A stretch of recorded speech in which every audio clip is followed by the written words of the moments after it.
Do you have any expired cake for my daughter? Tomorrow is her birthday.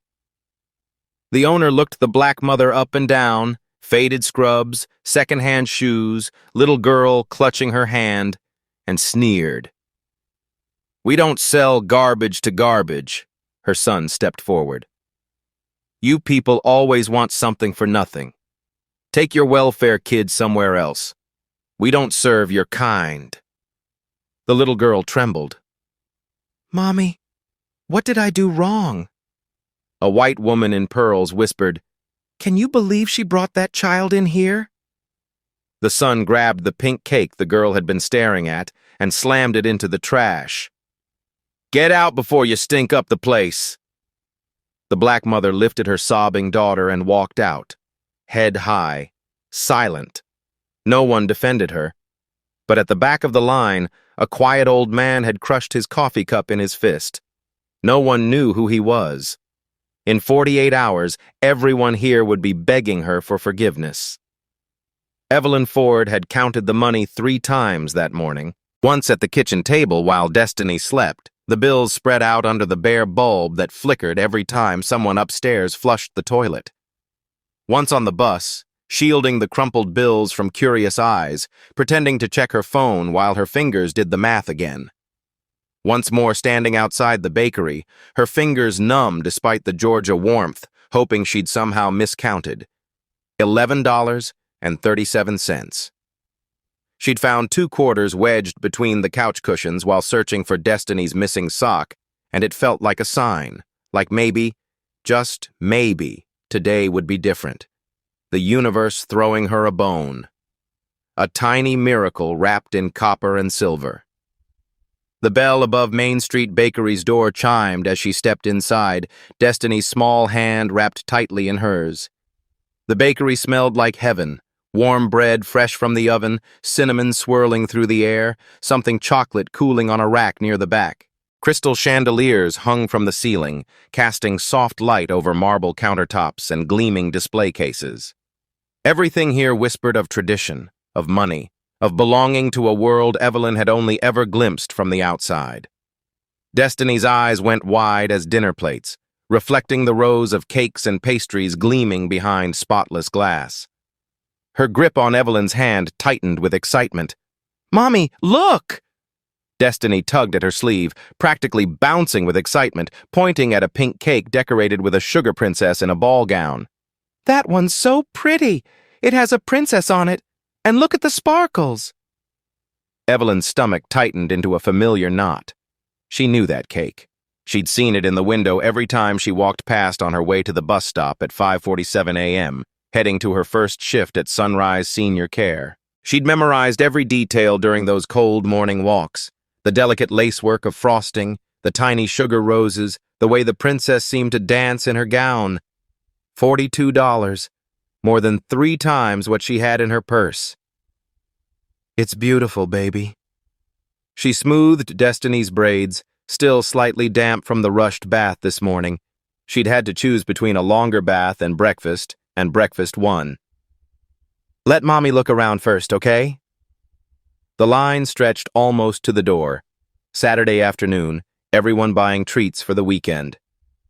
Evelyn scanned the customers waiting ahead of her. White faces, every single one. Nice clothes, pressed blouses, designer jeans, handbags that cost more than her rent. Easy smiles exchanged between neighbors who'd known each other for generations. She was the only black face in the bakery, but she was used to that by now. Madison, Georgia wasn't the kind of town that advertised its demographics on welcome signs. You just felt them, in the way conversations paused half a beat when she entered a room. In the way clerks watched her hands a little too closely at the checkout counter. In the way people smiled with their mouths, but not their eyes. She scanned the display cases while they waited, looking for yellow stickers. Day-old items, reduced for quick sale. Every grocery store had them. Every bakery should. Her eyes found a pink cake near the back with a handwritten sign, Today only, 50% off. She did the math in her head, hope flickering. $17.50. Still too much. Still $6 more than everything she had. Maybe they have something older, she thought. Something they'd throw away anyway. It doesn't have to be perfect. It just has to be something. Anything with candles and frosting that says, "I tried." She'd done this before. At the grocery store on 5th Street, where the manager sometimes let her take the bruised fruit. At the deli counter downtown, where the evening clerk saved her the end pieces of ham. There was an art to asking, humble enough to seem grateful, confident enough to not seem desperate. Destiny hummed a birthday song under her breath, swinging Evelyn's hand back and forth like a pendulum. 7 years old tomorrow. 7 years of Evelyn working 2 jobs, the nursing home from 6 to 2, then the cleaning service from 4 to 8. 7 years of missing school plays and recitals, of falling asleep on the couch before dinner was done, of waking up at 5 a.m. feeling like she'd never slept at all. 7 years of barely enough, of stretching dollars like taffy, of promising, next year will be better, and watching next year arrive just as hard as the last. She deserves a cake, Evelyn thought, watching her daughter's face light up at every confection in the case. Just once in her life, she deserves a real birthday cake from a real bakery.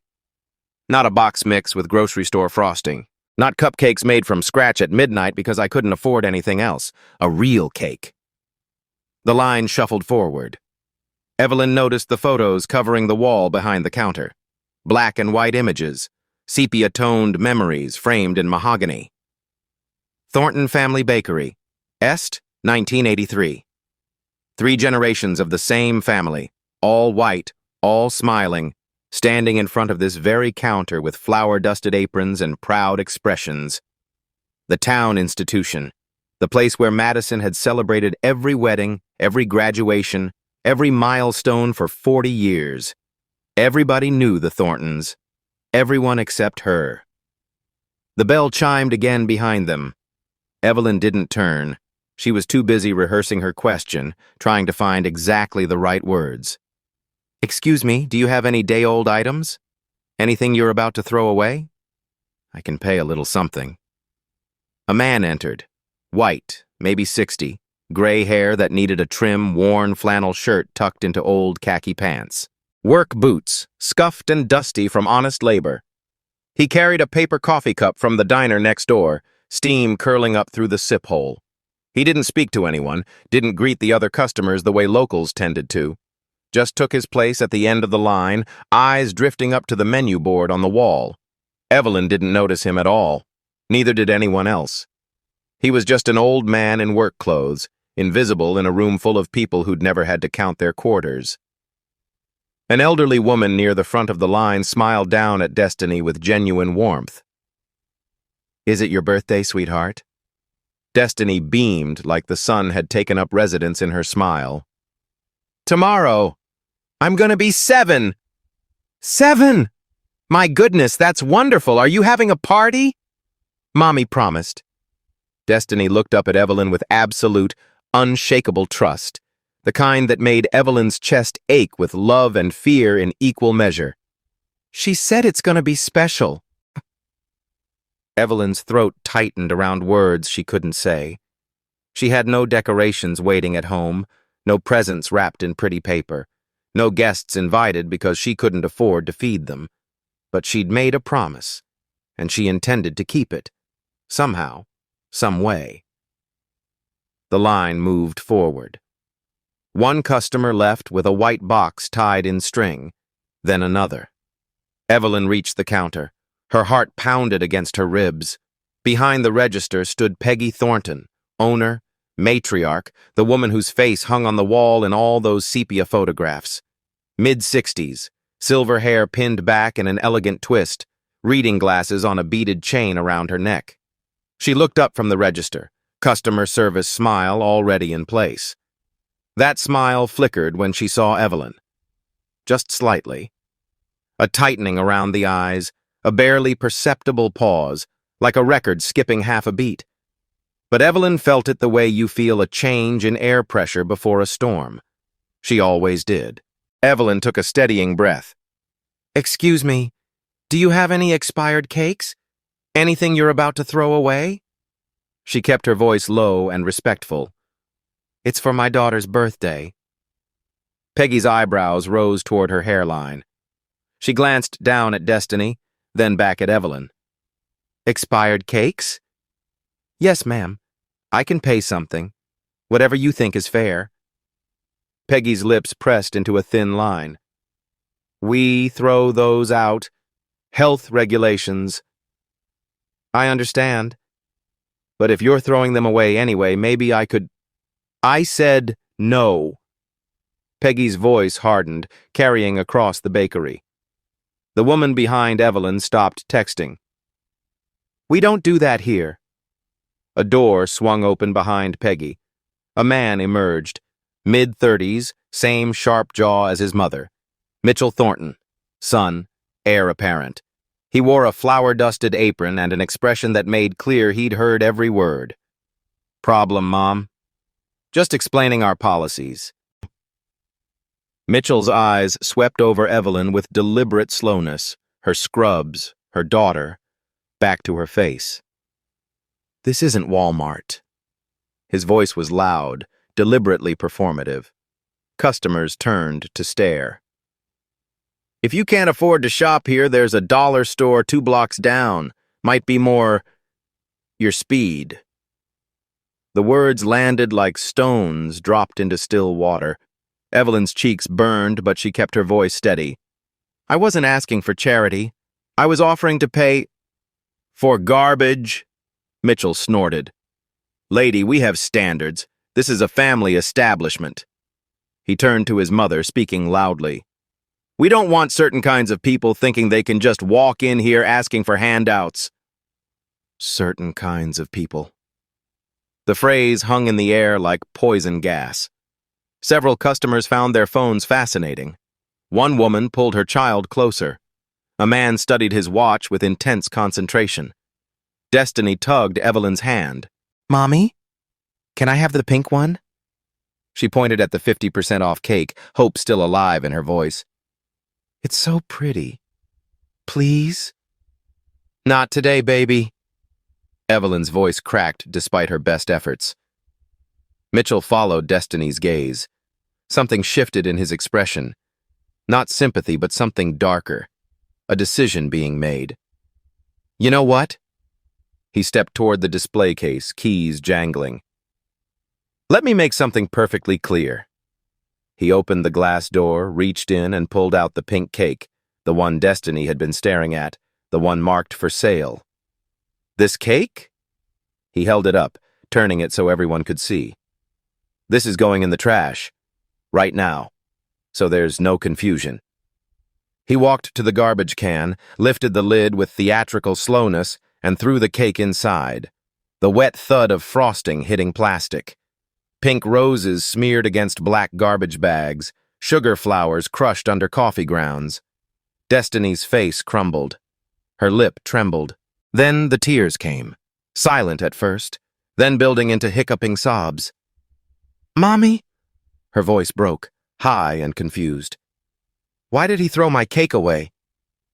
The silence was absolute. No one moved. No one spoke. A woman near the door looked like she wanted to say something. Her mouth opened. She caught Mitchell's flat stare and turned away. Evelyn's hands shook as she lifted Destiny into her arms. It's okay, baby. Let's go. There. Mitchell brushed his hands together, satisfied. Problem solved. Peggy didn't stop him, didn't apologize. Just watched as Evelyn carried her sobbing daughter toward the door. At the back of the line, the man in the flannel shirt hadn't moved. His weathered face showed nothing, no shock, no anger, no expression at all. But his right hand had squeezed the paper coffee cup so hard the lid had popped clean off. Brown liquid dripped steadily down his fingers, pooling on the tile floor. He didn't seem to notice, didn't wipe it away. His eyes were locked on Mitchell Thornton with an intensity that should have made the younger man's blood run cold. He set the crushed empty cup on the nearest counter. Didn't buy anything. Walked out the door behind Evelyn, his footsteps unhurried but deliberate. Behind him, Peggy's voice floated. Mitchell, clean up that mess. And somebody mop up whatever that old man spilled. No one mentioned Evelyn. No one mentioned the little girl crying for her birthday cake. Outside, the Georgia sun was warm on Evelyn's skin, but she felt cold down to her bones. She found the old wooden bench near the bakery entrance and sank down, Destiny still trembling in her arms. She let herself break, just a little, just for a moment. Destiny's sobs had quieted to wet hiccups. "Why was he so mean, Mommy? Did I do something wrong?" "No, baby." Evelyn wiped her own eyes quickly. "You didn't do anything wrong at all." "Then why? Why did he throw away the pretty cake?" "Because some people are cruel. Because I can't give you what you deserve. Some people forget how to be kind, baby. That's about them, not you. It's never about you." "Ma'am?" Evelyn looked up, tensing. The man from the line stood a few feet away, hands empty now. He didn't step closer, just waited. Another lecture about the dollar store. "Mind if I sit?" He gestured to the far end of the bench. She didn't answer, but she didn't say no. He sat down, leaving plenty of space between them. For a moment, neither spoke. Then he turned to Destiny, his voice soft. "Hey there, sweetheart." Destiny peeked out from Evelyn's shoulder, eyes still wet. "I heard it's your birthday tomorrow, is that right?" A small nod. "How old are you gonna be?" 7. Barely a whisper. 7. He nodded slowly, as if this were important information. "That's a big one. You know what I think?" Destiny's curiosity began winning against her tears. "What?" "I think 7-year-olds deserve the best birthday cakes in the world. And that pink cake in there? It wasn't good enough for you anyway." "Really?" "Really. A princess like you deserves something much more special." The ghost of a smile crossed Destiny's face. "Promise?" "I promise." Evelyn watched this exchange with growing confusion. "Sir, I appreciate the kind words, but—" He turned to her, and something in his eyes made her stop. Not pity. Something else. Recognition. "I'm sorry for what happened in there. What they did. That wasn't right. None of it. It's fine. We're used to—" "You shouldn't have to be used to it." His voice was gentle but carried steel underneath. "No one should." He reached into his pocket and pulled out a plain white card. Just a phone number written in blue ink. "Call this number tomorrow morning, 8 o'clock sharp. Tell them Edward sent you." He held out the card. "Destiny will have her birthday cake. A real one." Evelyn stared at the card. "Why would you do this? You don't even know us." "Because no child should go without a birthday cake." He stood, brushing off his khakis. "And no mother should ever be treated the way they treated you today. Not in my town." "Your town?" But he was already walking away, toward a beat-up pickup truck parked across the street. Destiny watched him go. "He was nice, Mommy." "Yeah, baby. He was." Evelyn tucked the card in her pocket. She didn't know if she'd call, didn't know if she could trust a stranger's promise. But for the first time all day, she felt something she hadn't expected. Hope. Evelyn didn't sleep that night. She lay in the dark of their one-bedroom apartment, listening to Destiny breathe beside her on their shared mattress, the one she'd bought second-hand 3 years ago when Destiny outgrew the crib. The water stain on the ceiling had spread another inch since last month, a slow-growing map of the neighbor's leaky pipes. The radiator clanged like a restless ghost every few hours. The card sat on the nightstand, pale against the scarred wood. She'd looked at it a dozen times, picked it up, put it down. Just a phone number in blue ink. No name, no explanation. Who does that? She wondered for the 100th time. Who gives a stranger a card and promises a birthday cake? What does he want in return? Nothing good came free. She'd learned that lesson young, from her mother who worked 3 jobs, from her father who promised to come back and never did, from every man who'd offered help with one hand while reaching for something else with the other. But what's the worst that could happen? The thought surfaced unbidden. I call. It's a disconnected number or a cruel joke, and I'm exactly where I am now. No worse off. She thought about Destiny's face in the bakery, the way her smile had crumbled, the confusion in her voice. Why did he throw my cake away? At 7:45 the next morning, Destiny's 7th birthday, Evelyn sat at the kitchen table and made herself dial. It rang twice.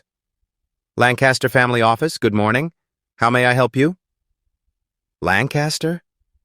The voice was professional, polished, the kind that answered phones in law firms, in places she'd cleaned but never belonged. Someone named Edward told me to call this number? A brief pause, keys clicking. Then, warmer. Yes, ma'am. We've been expecting your call. May I have your address? Expecting her call.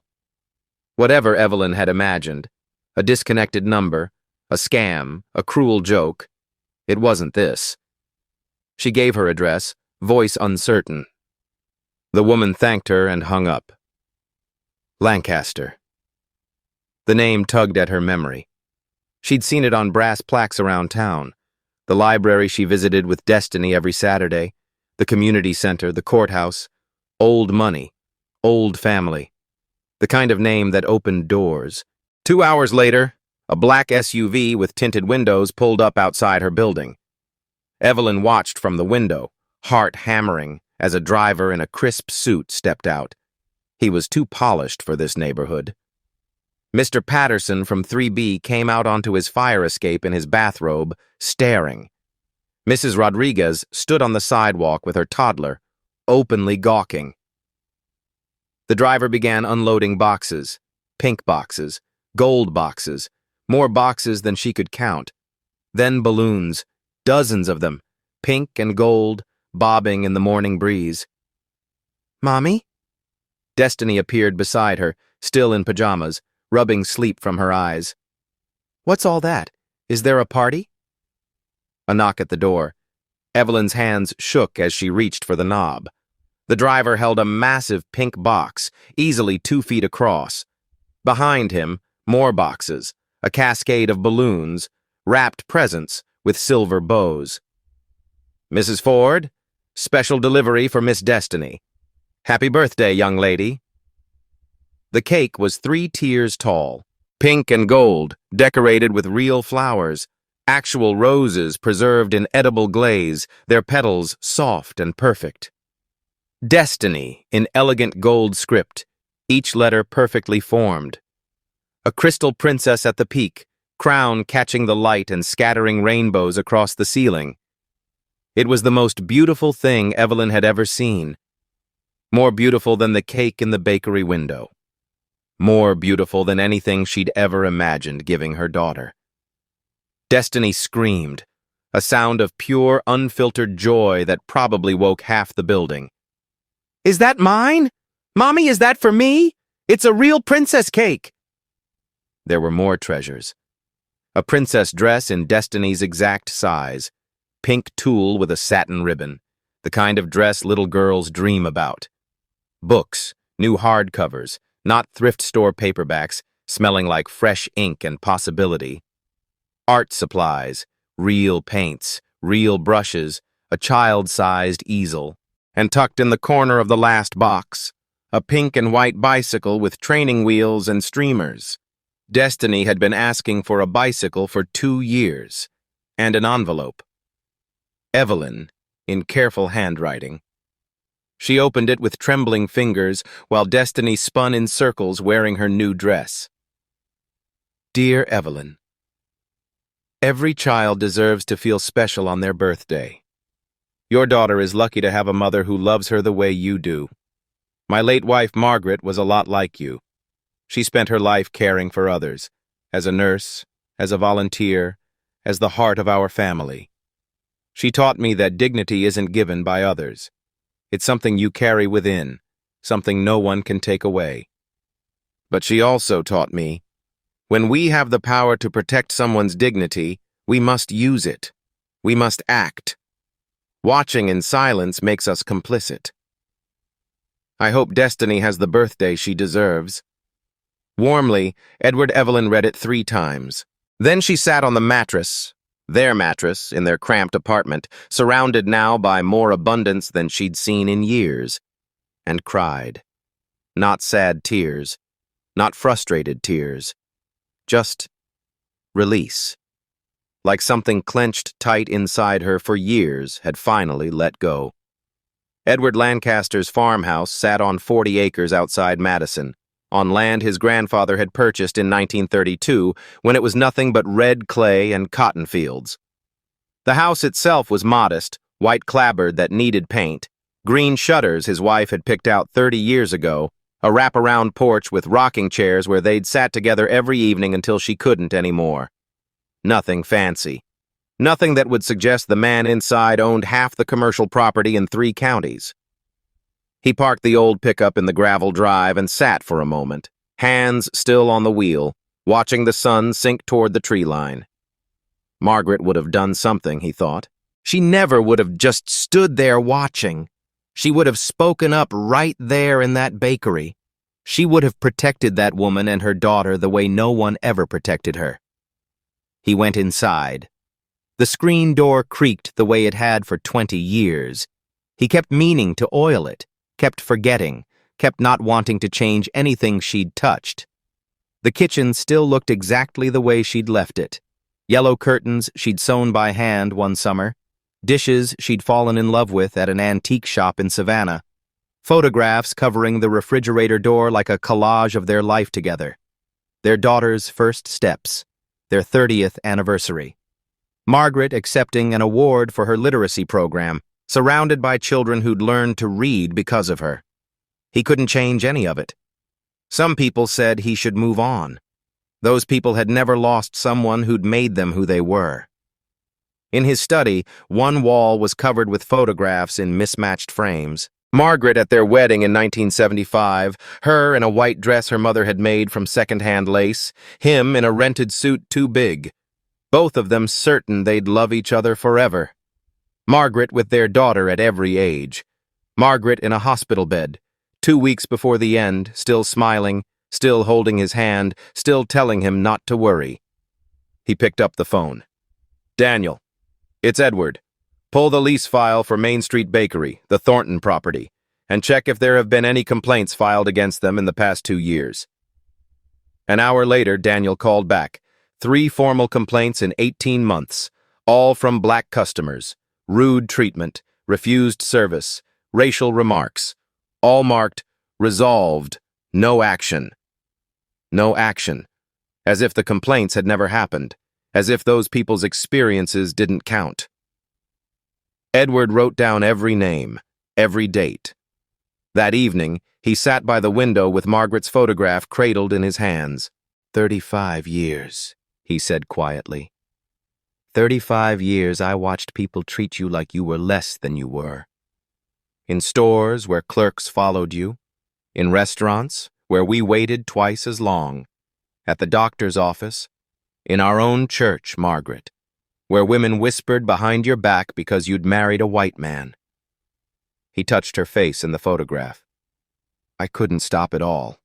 There was too much, too many people. Too many small cruelties dressed up as tradition. He set down the photograph. But I can stop this. This one thing. I can make them see. The party was small. Evelyn, Destiny, little Keisha from next door, Mrs. Patterson with paper plates. But it was perfect. Destiny wore her new princess dress, twirling until dizzy. When they brought out the cake, she held up her hand. Wait. We have to say grace first. They held hands around the tiny kitchen table. Thank you, God, Destiny said, for Mommy, and for my birthday, and for the nice man with the coffee. I hope he's having a good day, too. Amen. Evelyn couldn't speak past the lump in her throat. She just held her daughter's hand and let the tears fall. Edward sat at his desk, folder open. Lease agreement. Main Street Bakery. 38 years of tenancy. Renewal due in 45 days. He picked up a yellow sticky note, wrote one word, and pressed it to the file. No. Daniel, schedule a meeting with the Thorntons. Monday, 10 a.m. Don't tell them who they're meeting with. Edward looked at Margaret's photograph on his desk. For you. All of it. For you. The complaints file was thicker than Edward expected. He spread the documents across his desk Monday morning. Names, dates, specific incidents. Teresa Williams, October, told an item was reserved, watched a white woman buy it 5 minutes later. Mitchell suggested she might be more comfortable shopping elsewhere. Jerome Baptiste, March, followed around the store by Mitchell, asked repeatedly if he needed help finding the exit. Denise Crawford, June, tried to return stale bread, was accused of trying to scam the bakery. Mitchell threatened to call police. 3 complaints, 3 black customers, all marked resolved, no action. Edward picked up the phone.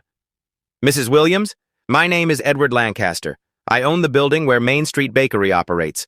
I'd like to hear what happened to you there. Silence. Then cautiously, who did you say you were? Edward Lancaster. Lancaster Properties. This isn't a trick. I just want to know what happened. She told him. The humiliation. The dismissal. Mitchell's smirk. I've been buying bread there 15 years. My mother bought bread there. After that day, I never went back. I believe you, and I'm sorry it happened. Are you going to do something about it? Yes, ma'am, I am. 2 more calls, 2 more stories. 2 more people made to feel less than human in a building his family had owned for generations. When he was done, Edward opened his notebook and wrote, Mitchell Thornton, this isn't Walmart. More your speed.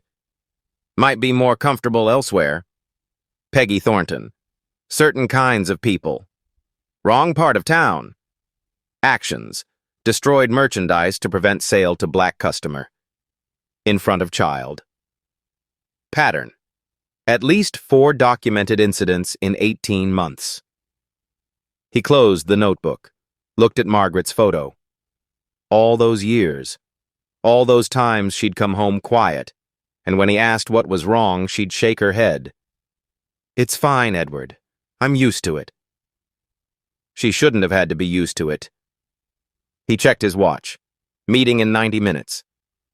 He laid out his clothes, same flannel shirt, same khakis, same boots. He wanted them to see exactly who they'd dismissed. The man in line behind her. The man nobody noticed. The man who owned the ground they stood on.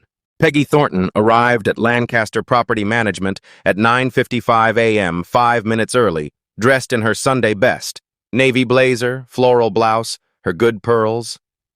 Mitchell followed in pressed khakis and a sport coat, looking annoyed at being pulled away from the bakery. I don't see why we have to be here, he muttered as they signed the visitor log. We've never missed a payment in 38 years. Shush. Peggy smoothed her skirt with nervous hands. Just be polite.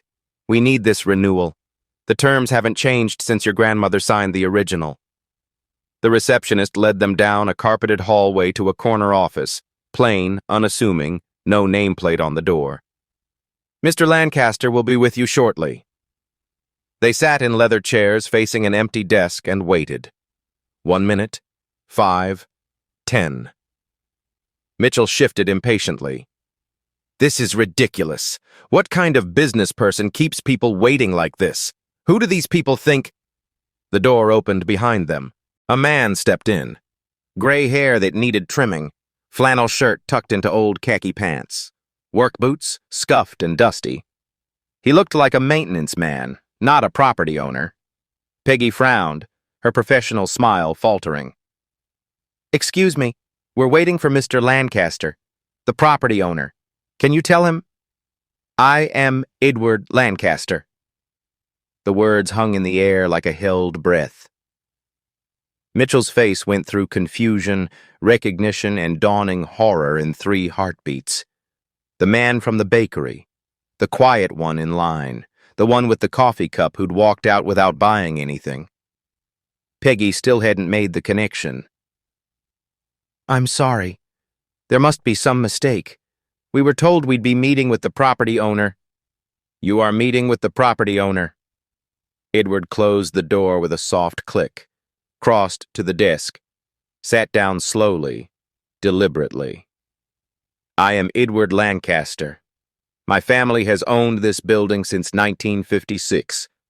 My grandfather bought it from the original developer. My father maintained it for 30 years. I've managed the Lancaster properties for 3 decades. He didn't invite them to sit. They remained frozen in their chairs anyway. Saturday afternoon. Edward's voice was calm, which somehow made it more frightening. "Your bakery. A mother came in with her daughter. The little girl was turning 7 the next day." He paused. "The mother asked, and I will quote her exactly, 'Do you have any expired cakes? It's for my daughter's birthday.' She was offering to pay." Peggy's hand flew to her throat. The color drained from her face. "Mr. Lancaster, I can explain. Do you remember what you said, Mitchell?" Mitchell's mouth opened and closed soundlessly. I was just... I remember." Edward opened his leather notebook. "This isn't Walmart. There's a dollar store 2 blocks down. Might be more your speed. We have standards. We don't want certain kinds of people thinking they can just walk in here asking for handouts." He looked up and met Mitchell's eyes. "Certain kinds of people." Peggy had started crying, silent tears cutting tracks through her makeup. "Mr. Lancaster, we didn't know you were..." "Didn't know I was what?" His voice didn't rise. It didn't need to. "Didn't know I was watching? Didn't know I was the kind of person who would care? That's exactly the problem, Mrs. Thornton. You didn't think anyone who mattered was paying attention." He reached into a drawer and pulled out a photograph in a silver frame, setting it between them on the polished wood. A wedding photo. Edward, young and beaming, in a suit that didn't quite fit. And beside him, radiant in white, flowers woven through her hair, a beautiful black woman with a smile that could light up a room. "My wife." Edward's voice softened, but his eyes stayed hard. "Margaret. We were married for 35 years. She passed 8 years ago. Cancer took her body, but the world had been trying to diminish her spirit long before that." He touched the frame gently, the way you touch something precious. "For 35 years, I watched people treat her the way you treated that woman on Saturday. In stores, where clerks followed her like a criminal. In restaurants where we waited twice as long. In our own church, where women who called themselves Christians whispered behind her back." Mitchell stared at the photograph, something cracked behind his eyes. "She was beautiful," he said quietly. "She was everything." Edward walked to the window, looked out at Main Street below. "I couldn't protect her from all of it. Too many people, too many places, too many small cruelties dressed up as tradition." He turned back to face them. "But I can protect others now." "Your lease expires in 45 days. I will not be renewing it." Peggy's gasp was almost a sob. "Mr. Lancaster." Peggy's gasp was almost a sob. "Mr. Lancaster, please. This bakery is everything we have. My mother started it 40 years ago. Your mother served everyone who walked through that door with dignity. I remember her. I used to buy bread from her when Margaret and I were newlyweds." His voice hardened. "She would have been ashamed, deeply ashamed, of what that bakery has become."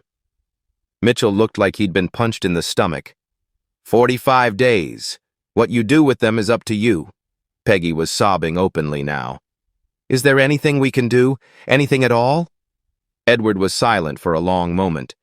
When he spoke again, his voice had changed, still firm, but with something else underneath. Maybe. That depends entirely on you. These are my conditions. Edward slid a single sheet of paper across the desk. Peggy's hands trembled so badly she could barely hold it. Mitchell read over her shoulder, his face cycling through disbelief, shame, and finally something that might have been the beginning of acceptance. First, you will go to Evelyn Ford's home, both of you, together. You will apologize to her in person, face to face, not because I'm forcing you, but because it's right. It's what decent human beings do when they've wronged someone. He paused, letting the words settle. And you'll do it in front of her daughter. That little girl needs to see that adults can take responsibility for cruelty. She needs to know what happened to her wasn't acceptable. Peggy nodded, tears still flowing freely. Second, you will establish a program called Margaret's Birthday Project. Edward's voice softened noticeably on his wife's name. Every month your bakery will provide free birthday cakes to 10 children from families in need, regardless of who they are, what they look like, or where they come from. You'll fund it from bakery profits, and Evelyn Ford will coordinate it. She'll decide which families receive help. Mitchell looked up sharply. You want her to work with us? After what we— Yes, Edward cut him off. Cut him. Because redemption doesn't happen in isolation, Mr. Thornton. It happens in community. It happens when you sit across from the person you've wronged and build something meaningful together. He met Mitchell's eyes without flinching. And because she deserves to be the one making those decisions. She understands what these families are going through. She's lived it. You haven't. Mitchell said nothing. His jaw worked silently. Third, you, Mitchell, will complete 100 hours of community service at the Madison Food Bank. Actual work. Sorting food, stocking shelves, serving meals to people in need. Not a charity gala. Not a check with your name on it. 100 hours over 6 months. No exceptions. 100 hours? The protest escaped before Mitchell could stop it. You threw a birthday cake in the trash in front of a 7-year-old girl. Edward's voice went cold as winter. You did it deliberately, to make a point, to humiliate her mother. You made a child cry on the day before her birthday because you could, because it made you feel powerful. He leaned forward. You're getting off easy. Mitchell's protest died in his throat. He looked down at his hands, the same hands that had thrown that cake in the garbage, and said nothing. If you complete all 3 conditions within 45 days, I will renew your lease. 10 years. Below market rate. Edward stood, pushing back his chair. Because redemption should be possible, for anyone who's genuinely willing to earn it. Peggy clutched the paper like it was a lifeline. We'll do it. All of it. I swear to you. Don't swear to me. Edward picked up Margaret's photograph, looking at it for a long moment. Show me. 2 weeks later, the Thorntons' silver Mercedes pulled up outside Evelyn's apartment building at exactly 3 p.m. on a Tuesday afternoon. Peggy sat rigid in the passenger seat, gripping her purse with white-knuckled hands. Mitchell hadn't moved from behind the steering wheel. I can't do this, he said, staring at the building, the cracked concrete steps, the peeling paint on the railings, the overflowing dumpster by the side entrance. This was where she lived. This was the life he'd mocked. We have to. Peggy's voice was barely audible. We have to. They sat there for 5 full minutes, watching residents come and go, working up the courage to face what they'd done. Then Mitchell opened his door and stepped out. The stairs seemed to go on forever. The hallway smelled like cooking grease and industrial cleaner. When they reached apartment 4B, Peggy raised her hand to knock, and found she physically couldn't complete the motion. Her arm just stopped, trembling in the air. Mitchell reached past her and knocked 3 times. Footsteps inside. A pause. The click of locks being undone, first one, then another, then a chain. The door opened. Evelyn stood there in a faded t-shirt and worn jeans, Destiny at her side. She didn't speak, didn't smile, just looked at them. These people who had humiliated her, now standing in her hallway in her world, and waited. Peggy broke first. The words came tumbling out in a rush, tangled with tears. "I'm sorry. I'm so sorry. For what I said. For what I allowed to happen. For who I was in that moment.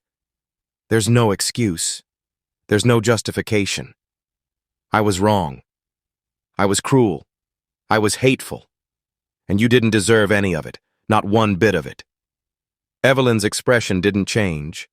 Her hand rested protectively on Destiny's shoulder. Mitchell stepped forward. Then slowly, deliberately, he lowered himself to one knee, putting himself at eye level with the little girl whose cake he'd destroyed. "Destiny." His voice came out rough, stripped of all its usual arrogance. "I threw your birthday cake in the garbage. That was cruel and wrong, and I am so sorry.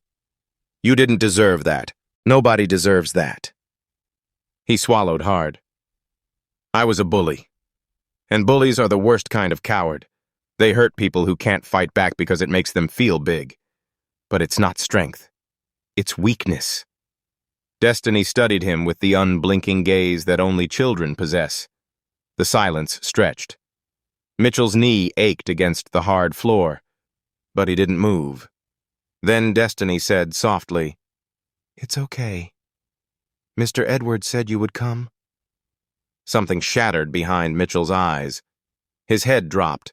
His shoulders shook with silent sobs. Destiny reached out and patted his hand gently, the way she might comfort a hurt animal. "Mommy says everyone makes mistakes. It's what you do after that matters." Evelyn invited them inside. It wasn't comfortable. The apartment was too small for 4 people and too full of everything that had happened between them. But they sat, Peggy on the worn sofa, Mitchell on a folding chair, and they talked. Peggy noticed the birthday decorations still hanging on the wall, faded now but carefully preserved. The handmade card on the refrigerator in Destiny's careful handwriting. The bicycle by the door. The photos of the birthday party pinned to a corkboard.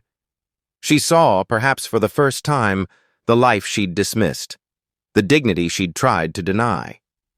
When they left an hour later, nothing was fixed. Nothing was forgiven. Not fully, not yet. Wounds that deep don't heal in a single afternoon. But something had begun. A week later, Edward met with Evelyn in his office. "I'd like you to run Margaret's birthday project," he said. "Part-time, so you can keep your other work if you choose. Good salary, better than fair. Full benefits for you and Destiny.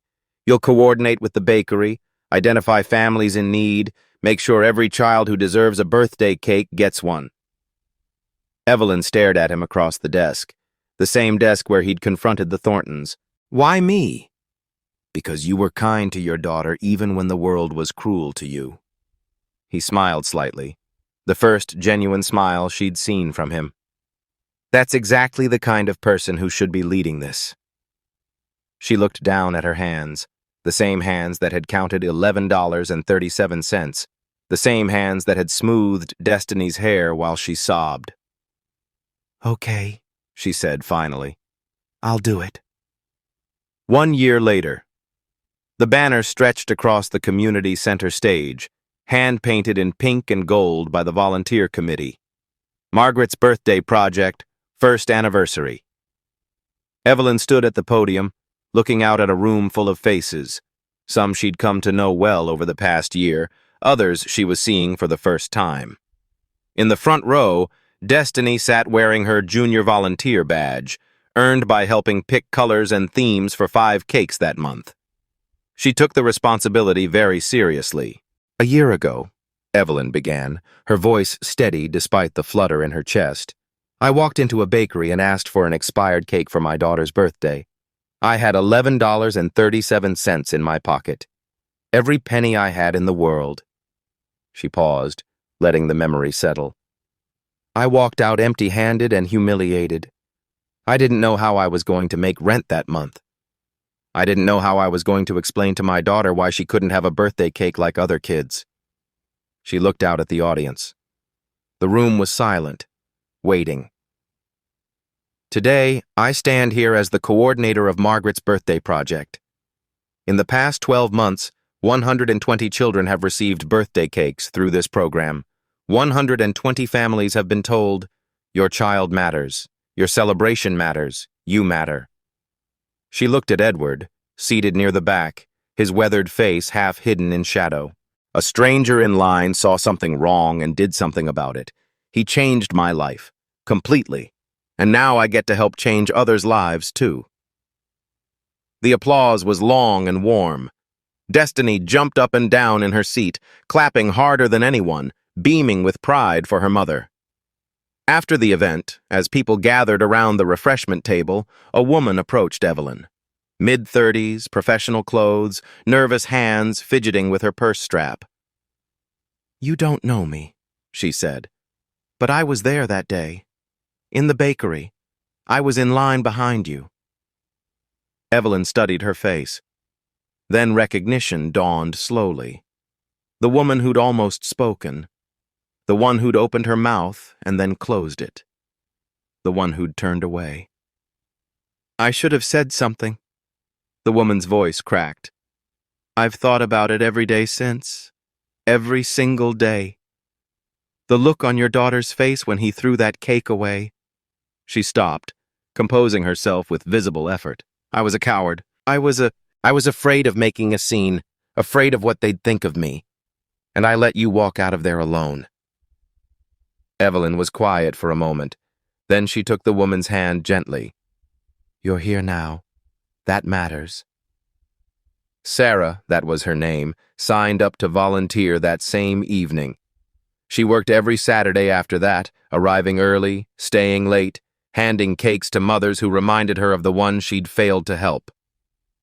At the Madison Food Bank, Mitchell sorted canned goods alongside a new volunteer, a college kid doing community service hours for a class.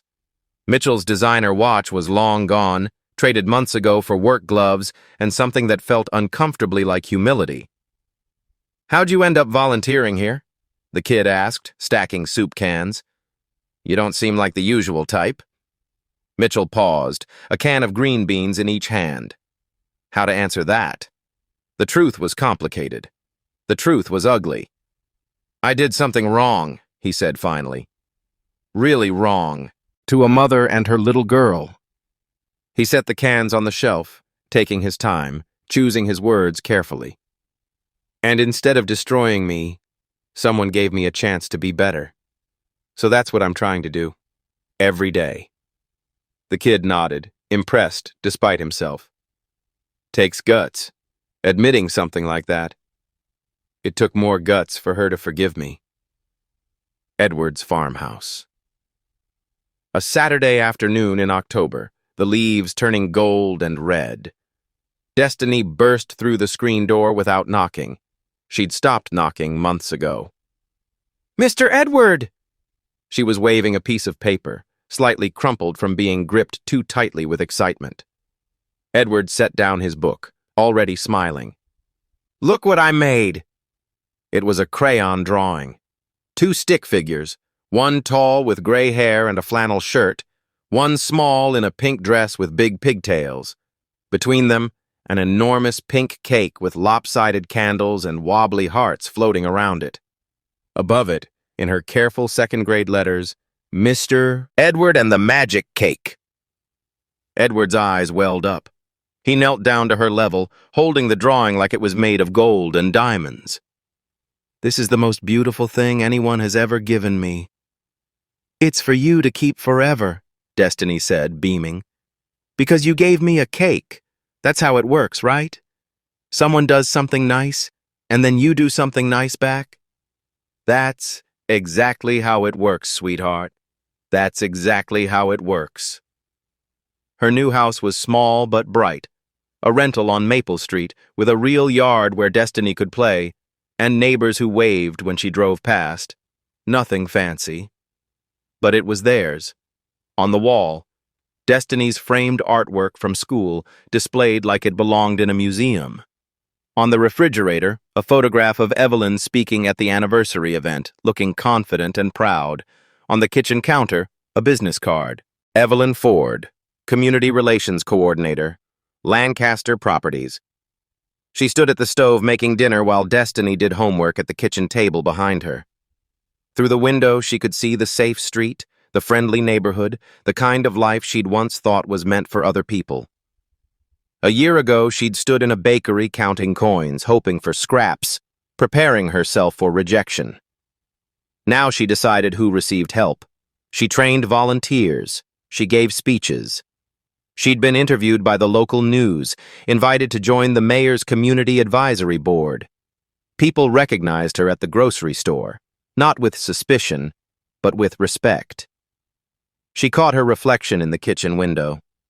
Same face, same tired eyes, but something was different.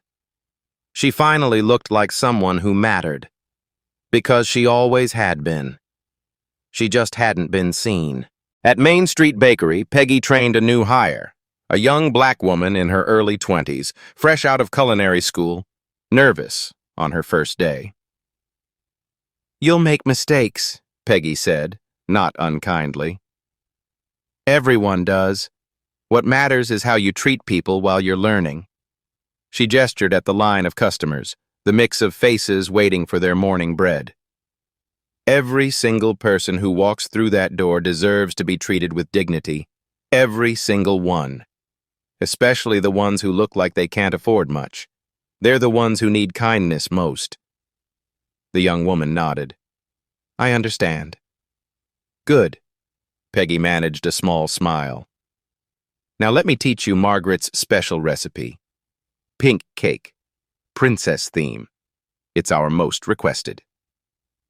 Edward sat on his porch, Margaret's photograph beside him, watching the sunset. A car appeared. Evelyn's new SUV, bought 6 months ago. Her first new car ever. Destiny exploded out before it stopped. "Mr. Edward, we brought you cake! For your birthday." She held a pink box. Inside, a homemade cake, slightly lopsided, Edward in wobbly letters. "I did the writing myself. It's a little crooked." "It's perfect. The most beautiful letters I've ever seen." They sat together, 3 chairs, cake between them. "She would have loved you both," Edward said. "Your wife?" "Yes, Margaret." "I wish I could meet her." "In a way, sweetheart. You already did." He raised his fork. "To second chances." "To second chances." Destiny grinned. "To cake." They ate as the sun went down. 3 people who'd been strangers, now family.